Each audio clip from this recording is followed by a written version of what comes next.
With me, I have Pierre Lidome here, who is a science instructor and also working at a big oil and gas company. Thank you for taking the time. My pleasure. So I'd like to start at the very beginning with the interviews on how you encountered with to computers. How did you get involved with computers in the first place? Sure. So when I was 12 years old, we were living in we'd left Mexico. We'd arrived in New York, and for Christmas, my father brought us a Commodore 64, and that was the first time I've ever seen a computer.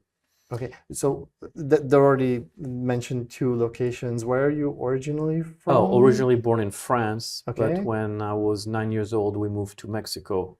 All And right. then when I was 12, moved to New York. Then when I was 14, moved to Houston. Wow, that's a lot of moving. And then I stayed in Houston for. Okay. What was your parents' job? Something like military or something? No, like no, that? my father was in banking. Okay, and that involves a lot of traveling. Yeah, yeah. Okay. Yeah. So you got a Commodore 64. Got a Commodore 64 with a floppy disk. If I remember correctly, the Commodore 64 used to have cartridges. No, actually, I think I'm wrong. I think the Atari had cartridges. I don't think the Commodore 64 had cartridges. Yeah, it was Atari the VIC, definitely had yeah, these I think big it was plastic cartridges, right. like the VIC-20 had cartridges too, which what's was a VIC-20? something before the Commodore 64. Okay, never even heard of it. Commodore Okay. 64, it would boot up directly into BASIC. And so yeah, I think so, yeah. Now some of them used to have a cassette tape to record whatever you would write. I didn't have a cassette tape. I actually had a floppy disk, 5.25 floppy disk, which was amazing. And at the corner store, you used to be able to buy computer magazines. And in those computer magazines, they would give you code for various things like games and stuff. And so I used to type the code, get whatever game, play with that, and eventually got to learn to modify the code to make it do whatever I wanted to do. And that's how I got hooked up on computers. So you basically had very few or maybe no programs, just these magazines? Just these magazines. And all right. My first hacker world was to modify these programs to make them do something different or whatever I wanted. What type of programs were we talking about? Like I don't... the Pong game or something like that? Yeah, something really, really simple. I mean, the graphics were 8-bit graphics, so you can't expect very much. And eventually, I used that Commodore to enter a science fair competition. Okay. And what was interesting is in French school system, the math is relatively advanced, and I had just learned about the equations for ellipses. And my little brain decided I would simulate the solar system. But I'm sorry, but it's such a classic science fair project, no? But with computers, that's with a computer. That's a big when twist. I was like 15 years old. Yeah. And understand that you have to redraw the planets on their position every time because the Commodore 64. No, but computer graphics is, was super basic. Computer graphics involves even additional like complexities that you need to solve. Yeah. And so I got that done, and it was, by today's standard, it was very hokey, but back then it was kind of impressive. And so at the fair, I won a couple awards, most of which being paper award, but one of those awards came with a summer job. And the prize was a summer job at a company that used to do meteorological forecasts. And so what was kind of fun is that they needed me on weekends because they were on call to give customized forecasts for their clients. But the meteorologists did not want to be there on weekends.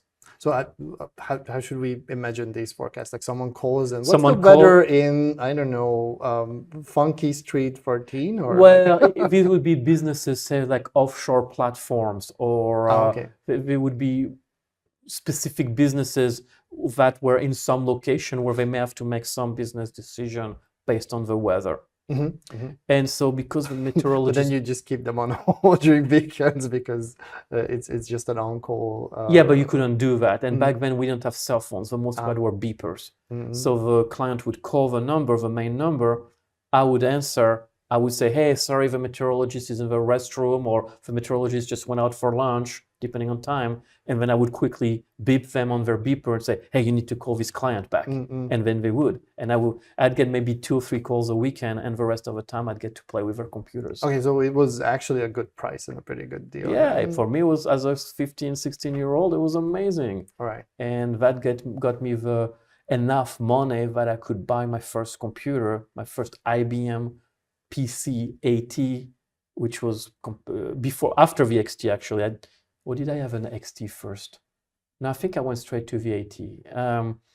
But what was amazing or really kind of scary back then is the main computer store back then were either Toys R Us or Radio Shack. But they didn't really... Wait, the Toys R Us had anything? Toys R Us, yeah, sold a lot of computers. Okay. Commodore 64 type computers. And if you really wanted an IBM, the big guy, you had to go to a store, a business store. And when you walked there as a 16-year-old, they'd look at you like, what the heck are you doing here? You don't belong in here. But it's like, well, I'm here to buy a computer. And I knew quite a bit about those computers. But back then, 1986, 87, that was a $2,000 computer. That was a lot of money for a 16-year-old. Okay, and you got all that money from the summer job? No, I only got half of it. The other half I had to borrow from the parents. All right, well, still, you managed to get enough I money managed for a to get computer. it. I got the computer. I was so proud of myself. And I guess at the time, like teenagers didn't really own this kind of computer. Not really IBM. Teenagers own TRS-80s, Commodore 128 back then, Ataris, etc., but not IBM per se. And or IBM compatible. Like a level jump compared to... Yeah, because it was a business machine. You know, that's the stuff my father had at the bank. I have people, real business I've had, not kids. And what I did with that is run my own bulletin board. Okay. You know, with modems and you know, initially a 2400 baud modem, and eventually got up to 9600 baud modem, and it was lightning fast. Oh my God! And then got to US Robotic 14.4. That was the gold standard of modems. And the point here was really to learn how to operate and run this software that the community was really the start of open source. It was not called open source back then, but people were writing this bulletin board software, and you had to tweak it and make it run and make it answer the phone. And you would learn all those AT commands to control your modem, and it was a lot of fun. What did you have on the bulletin board? Yeah, bulletin board was mostly a messaging board and probably some utilities and stuff. I don't remember all that much. It was just the fun stuff you would have at those days. Do you still have the the name of the bulletin board? Oh yeah, the name like actually. You can even find it in some archive. It was actually called the French Bistro. Oh, okay. That's a clever one. Appropriate name. That was funny. But yeah, I ran that until I turned 18 and then went to college, because in college I moved into the dorm, so I couldn't run a bulletin board anymore. So with the college, because you said you traveled a lot, how did you end up in college? Did you go back in France or? No, I mean, when I got my French baccalaureate, I got the diploma, and I could have gone back to France, but actually I was a bit tired of the French school system, so I I switched to the American school system. What was wrong with the French one? Nothing is wrong. It's just at that point, if you want to do an engineering school, you have to go through even more advanced math and physics for 2 years before you can pass some additional tests to try to get into an engineering school. And it's just not what I wanted to do. And so I got admitted to quite a number of American universities, and ended up with going to the University of Houston in their electrical engineering program. How come you didn't pick for me, computer science would make a bit more obvious choice? It might have been, but I think there is, coming from the French school system, the French way of thinking, having an engineering degree is seen as more prestigious.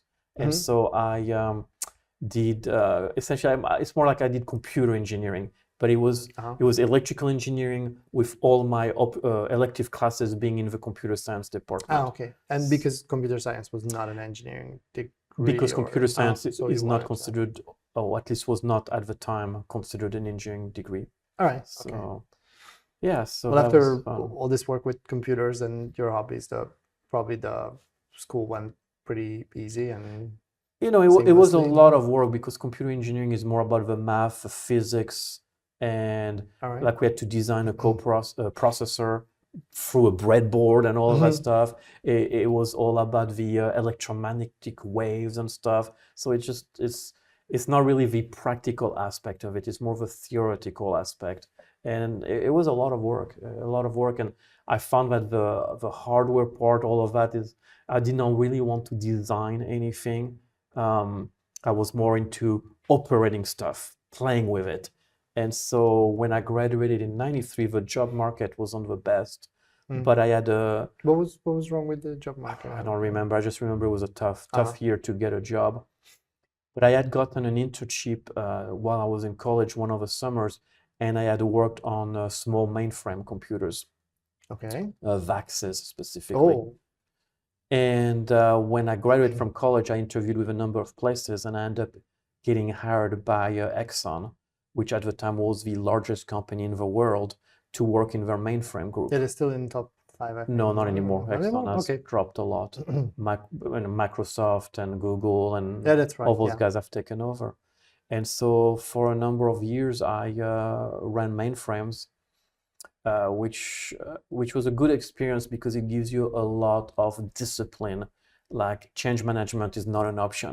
You do not change anything on a mainframe unless you've gone through the proper procedures, which is something a lot of people don't always follow. And then I moved to a job running what were called front-end processors. In other words, you can't talk directly to the mainframe. That's not allowed. You have to connect through those other boxes that cost even more money. And I had to program those. And finally, I got a job running the point-of-sale system. Now, that was fascinating.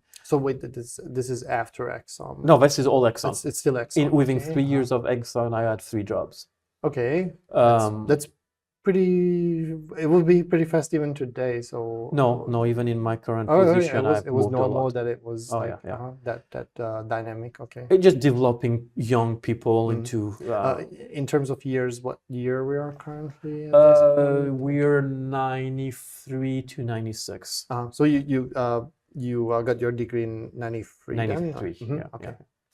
But so what was funny is I was doing this various mainframe stuff, and my boss comes in and he goes, "Oh, heard you know about Unix."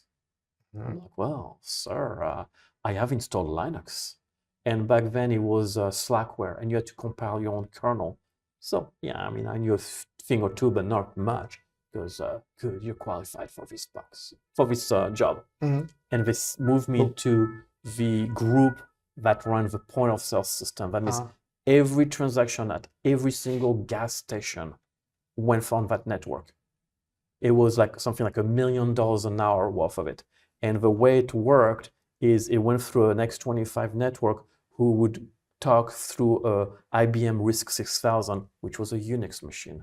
And they made me the administrator of those machines at 20. So X25, because it's maybe some of the viewers will know the technology, but that's not what we typically see these days. No, that's before TCP/IP. That's like old style stuff. But at 24 years old, I was running a network systems that controlled $1 million an hour. It was insane. It was weren't you intimidated by the fact that you're just fresh out of college and people like throw? I think mainframe was still already a big word at that time. So it's just go with these VAX systems, and then what was what were you doing afterwards? The mainframe? Oh, the front-end processors? The front-end processors. Yeah. I'm gonna be honest, I don't even know what that is. Because this was still in the days of coax cable and there was not a TCP/IP protocol. Yeah. So there was not a packet-based protocol. you had to talk to the mainframe. It literally had hard-coded lines to the mainframe. Okay. And so everyone in the office has to have a line, and you have to have a At the terminal. Yeah. And okay. So that's what the all of those would end up could not talk directly to the mainframe, so they went to another box. That's where all your stuff terminated. okay. And Because I then knew that box. you had the terminals on your desk, and then it talked to the mainframe. But so that required to do the communication. And part then of you it. have to configure those. But was it normal at that time that people would work with those systems, or you were just like, okay, well, It's a that's job. That's a job, It's and a I'm job. doing I'm it. learning. I'm going through their development program. You know, I'll take the job. I mean, I think what was pretty amazing is just being responsible more for the point of sale stuff, a real-time transaction type system. And if I remember well, we were only 4 in the group, which was insane. And a mistake would cost the company money. Yeah, and a significant one. Yeah, It was wild. And we and had, also reputation-wise, like people cannot pay for the. you cannot pay. Yeah. you could not pump gas. Yeah. That was amazing. And so it was a triple redundant system. And Did you have any like big oopsies and outages? no, well, we had outages, but because it was redundant, there was 3 systems, 2 productions and 1 test system. Each side was sized to where it could handle 100% of the load if needed. So on an ongoing basis, it would only do half the transactions. So we could shut down one side and that would be fine. The danger was shutting down 2 sides. And if that happened, then the test system would become the production system while we fixed things.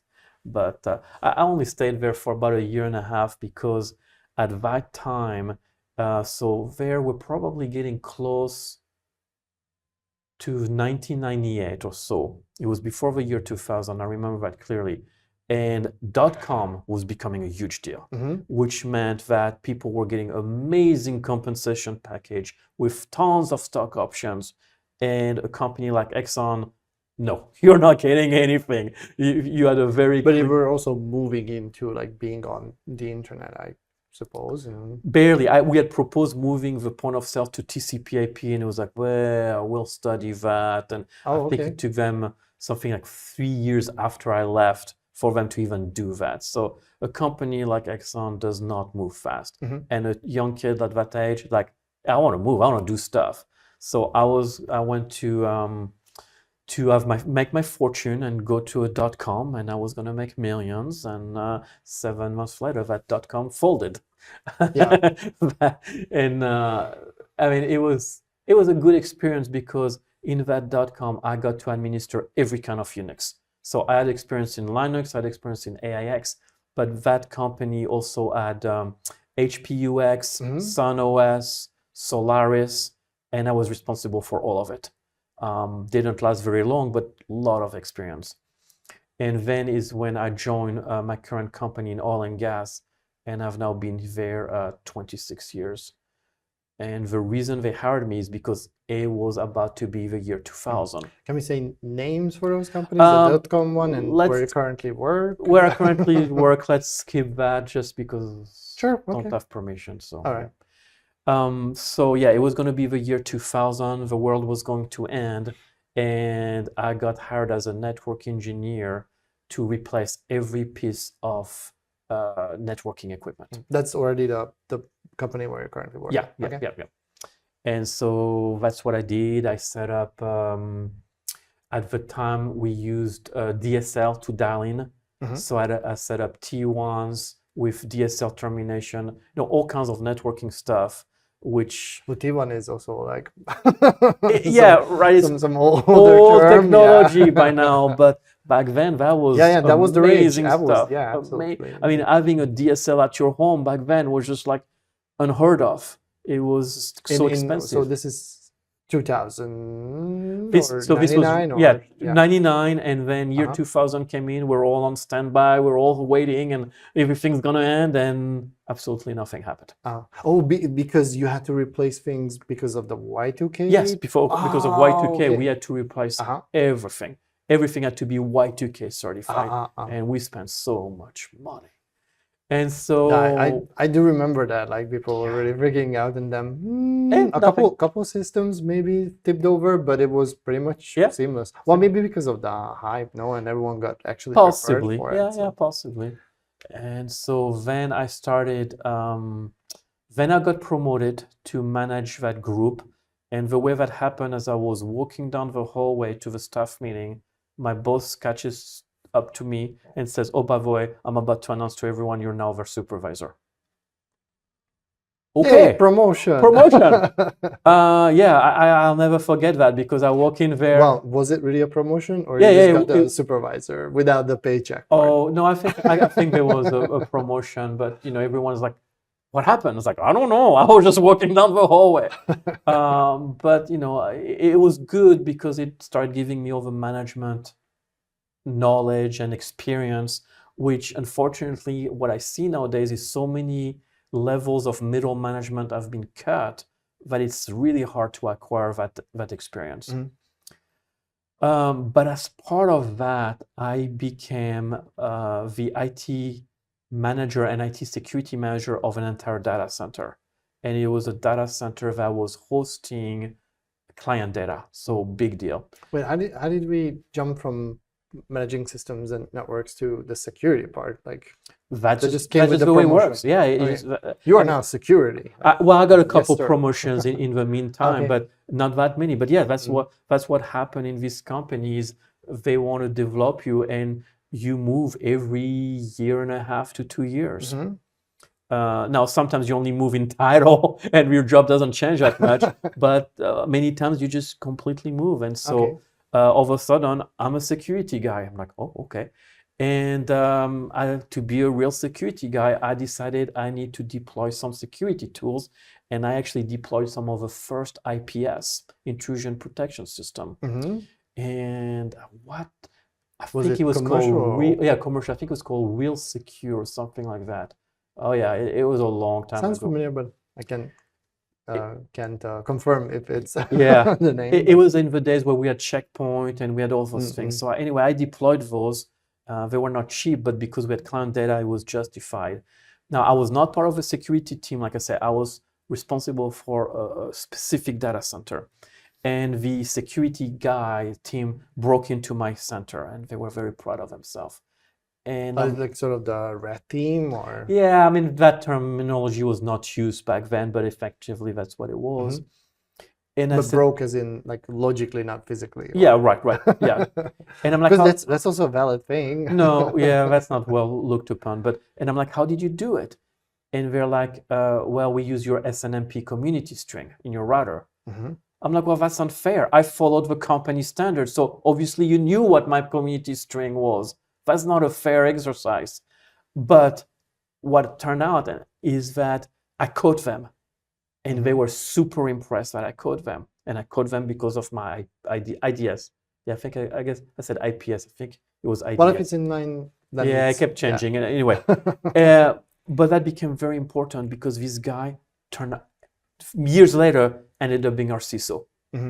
And so I had a number of jobs in between, all involving computers. We're not going to spend all day. So just to jump back, so you said they broke in, but you still caught them. Like you saw the alert happening. Yeah, that exactly. they I got were an alert moving. because I had implemented that intrusion detection system, which was unheard of. It was not today. Everybody goes, "Yeah, sure, we have one." What was the alert on them? Because they used the community Yeah, but trick. probably they came something like that. They came from an IP address, an external IP address, or something. I don't remember the details. But the point is, I met a friend in the security team, and that paid a huge dividend later because the guy became our CISO. So I had a number of positions. I went, like I said, changed about every 2 to 3 years through different positions. And eventually I ended up in a position where I was doing like project kind of work for the IT manager for all of North America.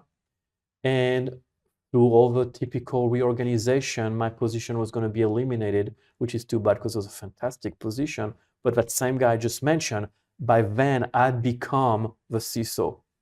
And I talked to him and said, hey, my position is being eliminated. You know what I'm capable of doing. Do you have a position for me? And he said, absolutely, I do.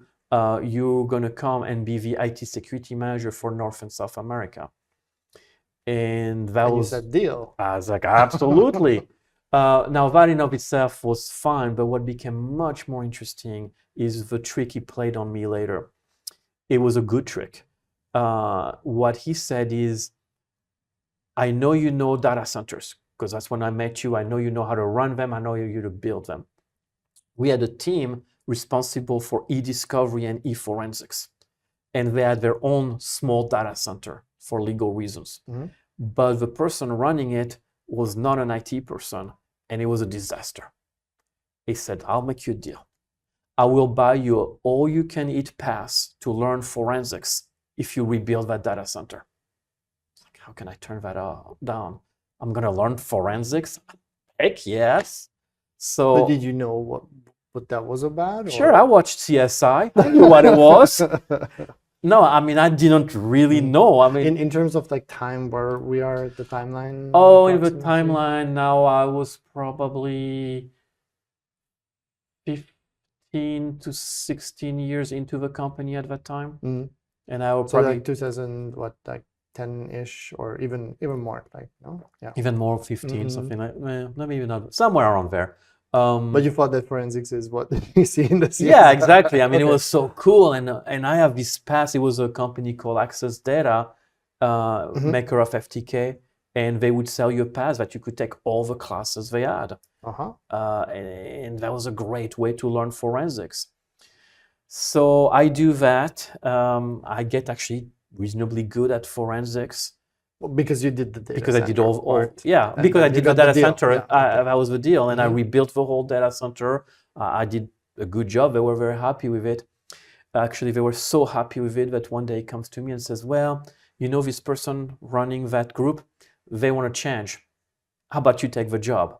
And that was his intent the whole time. He knew he had to find a replacement, but e-discovery and e-forensics is such a specialized skill. He needed to get someone to build up the skill level. And that's the trick he played on me. That's very smart. Yeah, exactly. So now I end up being the manager of the e-discovery and e-forensics team. What they failed to tell me is it's not e-forensics and e-discovery, it's 90% e-discovery and 10% forensics. We're in a big corporate American company. And when we talk about e-discovery, that means that you have to work a lot with. But no, that means you do very boring work. Yeah, and because you work with lawyers. You get lawyers. Well, I think that's the best part, because their approach, like, I did one larger e-discovery project and a couple smaller ones, and wow, the approach that they have is something that you would like. It doesn't feel logical sometimes. Like, it's technically speaking, it's especially when you get like a nice list. Yes, exactly. Of like, these are the search terms. Right. Well, find everything that contains first you have this. to learn the whole process. You have to learn what a custodian is. You have to learn what a responsive document. You have to learn. There's a lot of learning that has to come with it. Luckily, I feel that I had some lawyers I worked with who took a good mentoring approach to it, and not only taught me what I needed to deliver to them, but helped me understand the legal system. They even included me in some of the strategy meeting. Not that I was needed to be there, but it helped me understand the value of what I was providing. And because so we're still not saying the name, but it's a big worldwide company, so Correct. it's not just U.S. jurisdiction, but worldwide, all across the world. And I was responsible for worldwide. That's, I think, where the tricky part comes in. It is, especially since this was in the beginning of GDPR, so we didn't really know how it would be implemented and what would happen. And so I stayed there for 6 years. And so again, just to approximately, the time is like 22. You're gonna make me do math. We're talking around 20, actually. Yeah, 2011, 2012. Well, that's when I started, and I then 6 finished, years. So yeah, 6 years, around 2017, 2018, more or less, yeah. And I guess you had a we're not going to talk about any of those cases, of course. We're not going to talk about any of those cases. We could be here for hours talking about cases and all the craziness. Well, can we? I No. don't think we can. So No, we can't. We're probably just going to skip that part. We're going to skip that or part. whatever you can share. I mean, because even though it's a lot of mundane tasks, I mean, the things that you see there are like I clearly remember some of the things that I did absolutely. during I remember a lot of them. There's a lot of crazy story, and the hard part is you see the worst in people. And those people are your colleagues, but they've done something, or at least there's an allegation that they've done something they shouldn't have done. Now, it's not for me to prove or disprove that allegation. It's for me to provide data that may or may not substantiate, and then the lawyers will make the decision. Yeah, but as you collect data, you're accidentally will see things just by collecting the data. Oh, you don't accidentally. You have to look through. No, but everything. I mean, that's one thing that you find the data and you just provide it to the lawyers. But as you go through it, maybe clear it up, you will see like emails, conversations. Oh, absolutely. And I was also asked to investigate the cases myself. Oh, okay. It was not just collecting the data. And sadly, someone on my own floor, I investigated and got fired for stealing time from the company.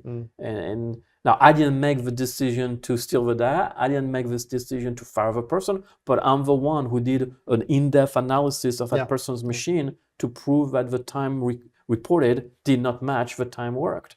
So did you also have to go to court and testify? No. So that's an interesting question here, because the way the lawyers put it is, because of my global view of every case, I was a danger to the company to testify. Because when you testify, they can ask you about anything. And so they were very protective of me and never wanted me to testify. Couple of my guys, yes, because they only had a view of the cases they worked. They did not have a global view. Ah, I see. As a rule, the way we did that is anytime there was an allegation, we would do the initial pass at forensics. And we would go back to the lawyers and say, we didn't find anything. Or we would say, we found stuff that is relevant and therefore could potentially go to court. So now we need to hire a third party. And the third party would come in, verify or redo what we did, but that way they would be the expert witness on record. And I was just an internal. I was not even a fact witness. I was just an internal resource. Even allow you to do that. No, I would never produce a report or anything that would be discoverable, or anything I would do was always marked attorney-client privilege, because I was advising the lawyers. And that's actually pretty smart, I think. They actually tried to get me to testify once or twice, but I got out of it. It turns out my French accent can really come back really, really bad when needed. And the lawyers decided that was not a good choice. No, I mean, it's going to court is a whole other level. So. You have to be prepared for it. It's very much, But anyway, after that, for the last year or so of that position, I had really lobbied to start a threat hunting position. As large of a company as we are, there was no one looking proactively at threats. And so when you think of threat hunting, it's really the same skill level I had doing investigations for the lawyers, but now I'm investigating nation state type of attacks. And they eventually, so after 6 years in that position, they said, yes, let's start a threat hunting position. And so I was the threat hunter. And I started. Oh, because it was a one-man show. Like it was me. You want to do threat hunting? There you go. Yeah, but like prove to us that you're going to add value. That this is a position. By that time, I was very senior in the hierarchy and technical hierarchy, and so that, I'm not a cheap person, and so they're like, prove that this is really something that brings value. But were you able to get people pulled in to your work? So interestingly enough, we did not have a SOC, and we were starting the SOC at the same time. Okay. So as we were starting a SOC, I was starting the threat hunting. So really, we were trying to really ramp up the security team to do everything, incident response, everything. And we had a number of incidents, and I showed my value. showed quite a few things we could do. And that's when they came to me and said, well, we know you enjoy not being a manager, you enjoy all the technical stuff, but now we need you to be a manager again, and we need you to go hire people in your team to start formalizing all the threat hunting, start building detection, start really building a full program.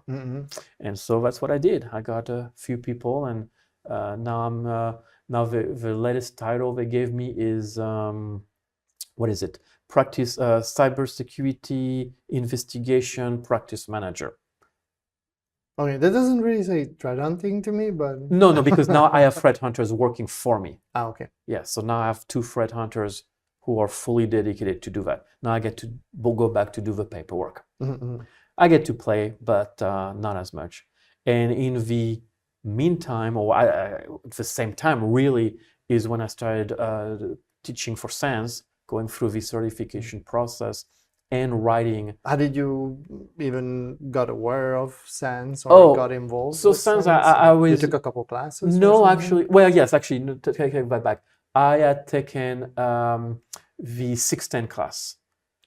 Yeah, there's a malware analysis one. Yes, the malware analysis. That was I'm very bad with course code, so No. I need to translate it all the time. That's which class is it? Malware analysis, right? That was the first class I ever took. Who was the instructor? Just out of curiosity, was it with Lenny or with someone else? Mike, maybe? Reggie. Okay.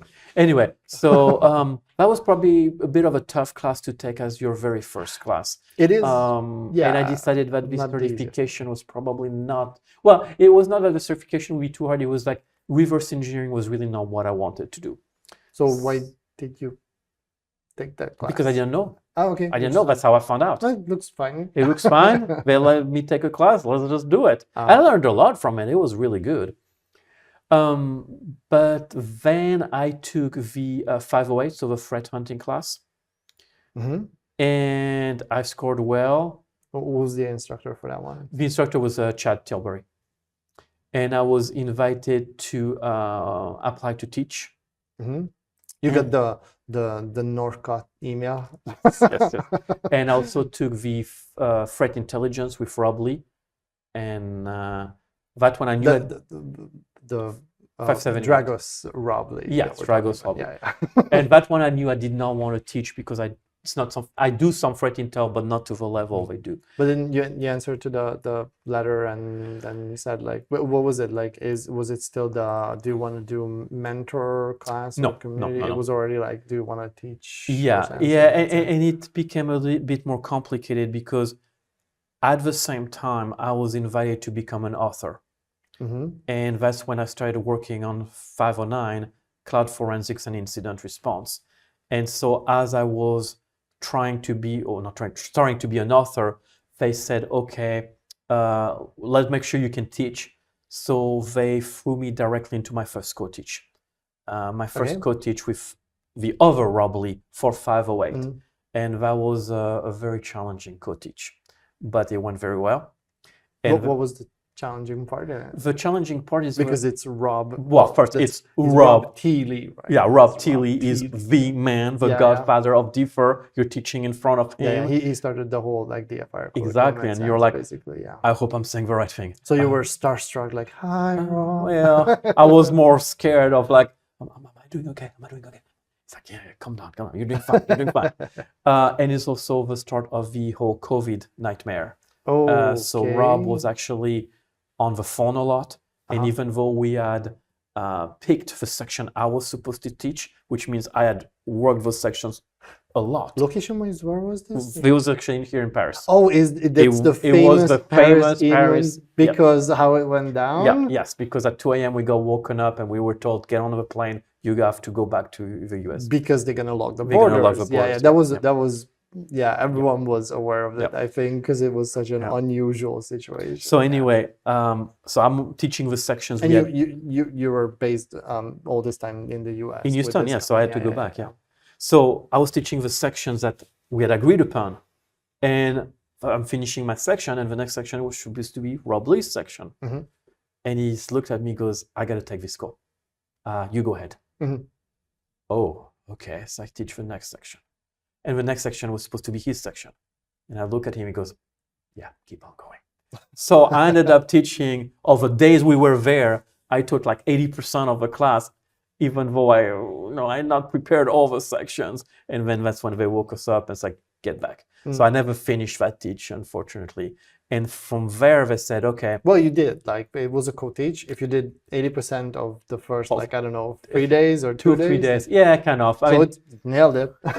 Yeah, but it ended up not. Co-teach is just half the time. That's true. But it ended up not making a difference because when I got back, they said, look, you're working on writing 509. That is now your priority.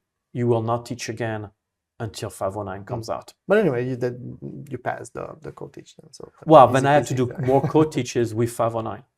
Oh yeah. But, so then I did 2 more co-teaches with 509. And so how did the request to author that class came in? So that came from Mr. David Cohen, who is the lead author. I'd been trying to write the class for actually quite a while. He had a number of co-authors who dropped out on him. And Dave Cohen had been working with me as an expert witness in my job. So I knew him quite well. And one day at dinner, he says, hey, will you co-author this with me? Because he knew that because Discover is not exactly cloud incident response. No, but by that time we had this discussion, I had moved into threat hunting. So that's more from that position where you. And my company was already big into Azure, and I thought we were. When I started doing the research, I realized how much I needed to learn. But that's the point of authoring: is you do a lot of research. It's one thing to work with something every day, and it's another thing to know every little thing. Research it and then write in a way that you can teach it to someone else. So that was quite a challenge. And I think he asked me that if I would author with him just because we had a really good relationship and he knew that I would hold him accountable to writing his part. And I think he needed a little bit of motivation. And so... And probably knew that you will deliver. Exactly. And so that's when we started writing 509. Just the 2 of you? Initially, the 2 of us. And at some point, it was decided by SANS that we were not going fast enough. And we told them, look, listen, there's so much research to be done. Yeah. The plan was to just cover Azure or? No, Azure, AWS, and Google. Okay, so the initial idea was to cover all. To cover everything. And when we were not going fast enough, they wanted this delivered. They said, look, let's turn it into a 4-day class instead of 6 days. Let's start with 4 days. We're like, okay, that sounds good. But it was still not fast enough. And I understand. There was a lot of demand. And so we added a 3rd co-author to go faster. And then we delivered the... actually, it was funny because I was to deliver Azure, Dave was to deliver AWS, and Josh was to deliver Google. So it really was 3 days. It's like, what happened to the 4th day? And one day they call me and goes, oh, Pierre, we also need an intro. We need to explain how to use SoftElk, and we need to talk about Microsoft 365. So because initially you were just asked to do Azure. Yeah, exactly. And they go hand in hand. So exactly. And I guess you were using 365 in the absolutely. And we used it a lot in e-discovery. So then out of the blue, with maybe like 1 month to deadline, they go, yeah, why don't you write 2 days? And so,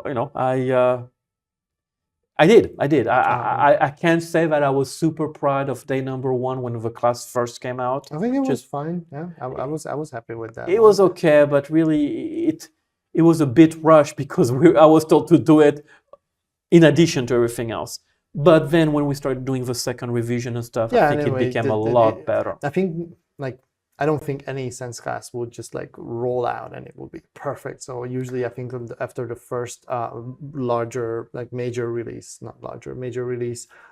it usually forms the class based on the experience in the classroom. And the feedback. And we get a lot of feedback from students, and it's one thing to sit in your own office and say, I'm going to explain this, I'm going to do this. But until you have a student look at it and go, and I have no clue what you're talking about. That's when you go, oh, maybe I did not explain it so well. Or you get a question, hey, what about this? I didn't think of that. And so, in the last 2.5 years the class has been out, we've done, I think, already 11 revisions. What I see also a lot is more structuring. So maybe the content is right. It's just maybe a couple slides are misplaced, or it's logically speaking, it's just doesn't better flow to, well. The flow can be improved a little bit. Exactly. But usually I think the contents are, like, I haven't seen really science classes dropping a lot of slides with major releases. It does happen after a couple of years, but it's more like the flow that is changing. Now when I drop slides, it's because I want to add new content and I need to keep a reasonable number of slides. So I'll go, okay, which slide adds the least value, or the last thing I did is, like, I had 3 slides. I'm like, can I write a graphic that would combine all 3 slides? And then I got down to 1 slide. And so yes, I will drop slide just so that I can bring content that I feel has more value. Okay. And when did you finish writing the 509 class? Which version? The first one. Because we'll never finish writing. We're always updating. Sorry, the first version, when it was rolled out to the public. It was rolled out, I think it's about 2.5 years ago. Yeah, it's fairly new, so 2020, I think late 2020 is when we had our first beta, and then I think open to the public early 2021. And I can't even remember if I took the beta, because with the new version they asked me to sit on the alpha or the beta or something, so it's kind of blurry, like which ones I did, and it did a couple TAing and so after 6 months or so is when we added the extra 2 days, and we now add a full 6 days. We did do 1 beta of a 6-day with an invited group, specific group, just to get some feedback on the addition. And then we went full release, and we have been that way ever since, and we've been improving it as much as we can. When the cloud changes over time, it's guaranteed by the time we press publish, something's already obsolete. Oh yeah, absolutely. So that's especially with Microsoft, that changes terminology over time. Yeah. So it is what it is, and we just keep making it better and better. And at your day job, you're still with threat hunting? Well, again, my day job, I'm the practice manager for investigation. So we cover our first responsibility is incident response. We are what my boss likes to call the tip of a spear. Whenever there's a big incident, we're the one dealing it. Now, small incident, the SOC will deal with it. But anything they can't deal with, we'll deal with it. The second priority is threat hunting. The third priority, which is tied to threat hunting, is we grab the stuff we find out and we do detection engineering, build new detection. We have something like 300 rules we've written, and the SOC helps us on that. And then from there, our next priority is red teaming. So that's unusual to have for a threat hunting team. Yeah. So to us, red teaming is a bit of a treat.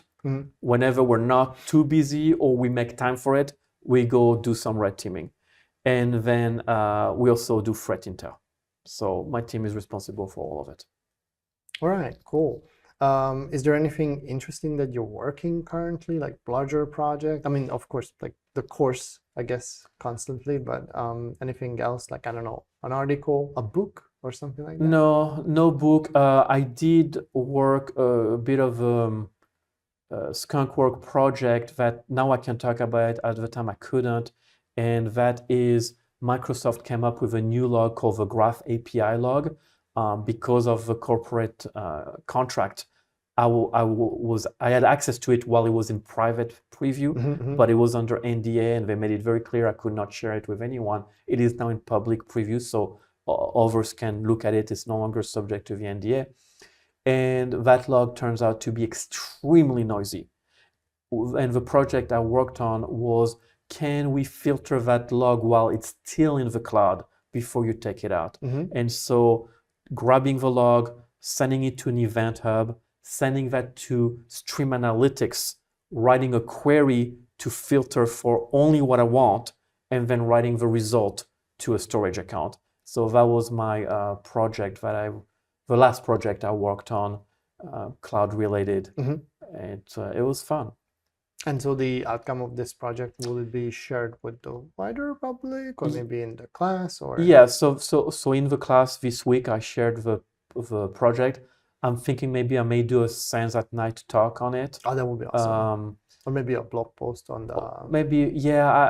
I don't really have a blog, and No, I mean on the Sense as Sense. the Yeah, I'm books, thinking for a Sense example. at night may be the best. Oh yeah, that would best be excellent. option. Or even Summit Talk. That's also Maybe. an option. Well, I'll be Although the Summit is pretty far away pretty at this far, time, and yeah. I'll be teaching in New Orleans first, and then I'll be teaching at the Mhm. big conference in Orlando. So that may be a good one to do that talk. Yeah, yeah. All right, cool. That I would look forward to. Yeah.